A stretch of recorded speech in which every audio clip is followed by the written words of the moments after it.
Hey guys, I hope everyone is well. In this video, we're going to look at the reality of Surge's damage in an actual raid.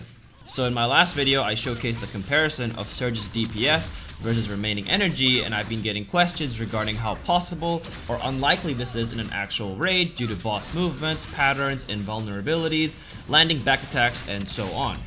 Remaining energy is considered consistent and easier as they have 4 main damage skills plus Surge itself totaling to 5 and is fairly equal in terms of damage distribution. Ideally they all hit back attacks as well, but it isn't as harshly punished when compared to Surge. Surge on the other hand has lesser main damage skills and is focused around Surge itself, meaning it's more punishing to play when a back attack is missed, for example. So people are using the argument that Surge in the training room versus real raids is extremely different, but I want to show you that it isn't as big as you may think. Surge gets better the more you put into it and how much you learn boss patterns, and so in this video, the raid that we are going to examine is Satan. The reason I chose this raid is because everyone knows that the clown jumps here and there, teleports, spins around so that it's harder to back attack, but not only that, phase 2 of Satan is known to be one of the hardest fights for back attackers. So I couldn't think of a better raid to showcase Surge's gameplay. In my opinion, how well a Surge does depends on 3 factors: knowledge of boss patterns, uptime of Surge stacks, and landing the final Surge on the boss's back. Obviously, we want the Surge to crit as well, but that really isn't in our control. So let's get right into it.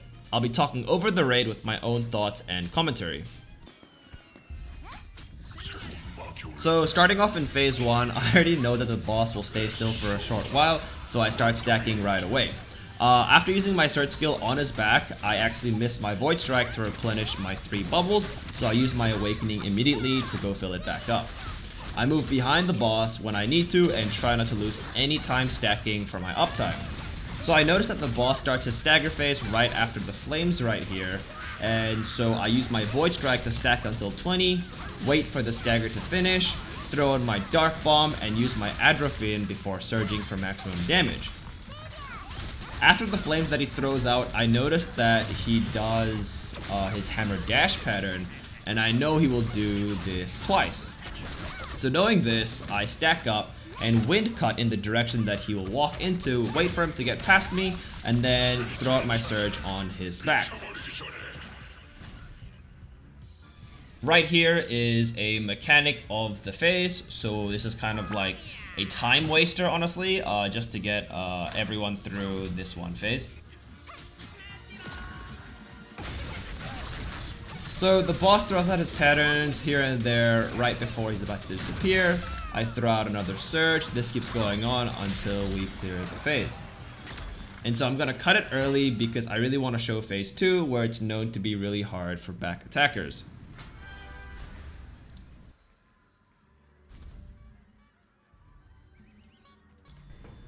So similar in phase 1, as soon as we enter, I get behind the boss and start stacking. As you can see, the boss teleports around quite a lot, so meaning that Dark Axle and Spin Cutter for repositioning is your best friend. I get a nice Surge off here before the boss teleports, and we run around here and there waiting for patterns. Luckily, we were able to get our Surge off and gain our orbs back before the boss decided to teleport away. And so once the boss lands, I activate my Surge again. The boss turns right as I'm about to counter, which is super lucky as I'm able to get off more stacks in the situation. And as I see that I'm quite close to 20 stacks, I decide to wait it out until I'm able to back attack and use my Surge. But unluckily, it didn't crit. I start my Surge stacking cycle again, and after some patterns, I realize he's about to teleport away when he shows up in the middle. I unleash my Surge here because one low stack Surge is better than none. In moments like this, it's better not to be greedy with your Surge stacks and holding on to the activation, and knowing when to use it is super important. It's why I save my Awakening in fights, because it's one free get out of jail card for building orbs back up. So right after this, we go back to building our stacks back up, and right here is why phase 2 is considered quite hard. So Kakul hugs his back against the wall like this very frequently in this fight, along with teleporting around everywhere. So seeing that I have time on my orbs, I simply wait until he gives me an opening and use my Surge, but unluckily it doesn't crit. Another reason why phase 2 is hard for back attacks or uptime classes is this card phase. So right here I have my gauge ticking down, but he is stalling time with his fine Kakul phase. So once we find his location, I immediately use Void Strike and every stacking ability that I have before surging. I know after this we will enter the minigame of phase 2, which is why I didn't really prioritize what order or when or what front or back he was facing before I used my surge. I'm gonna skip the minigame footage here because it's unrelated to backattacking, but right after it ends, the cycle repeats.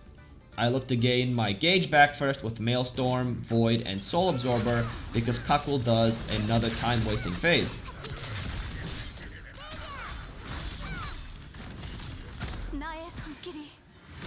As you can see, I sneak in stacks here and there whenever I can, trying to push my limits of stacking because I know right after this Belganist pattern, he'll be stunned for a short while, allowing me to use my surge.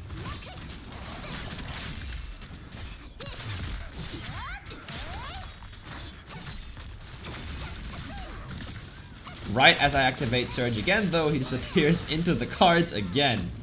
So luckily we find him, and with the last orb that I have left, I gain the stacks that I can, use surge, and we finish off Kakul.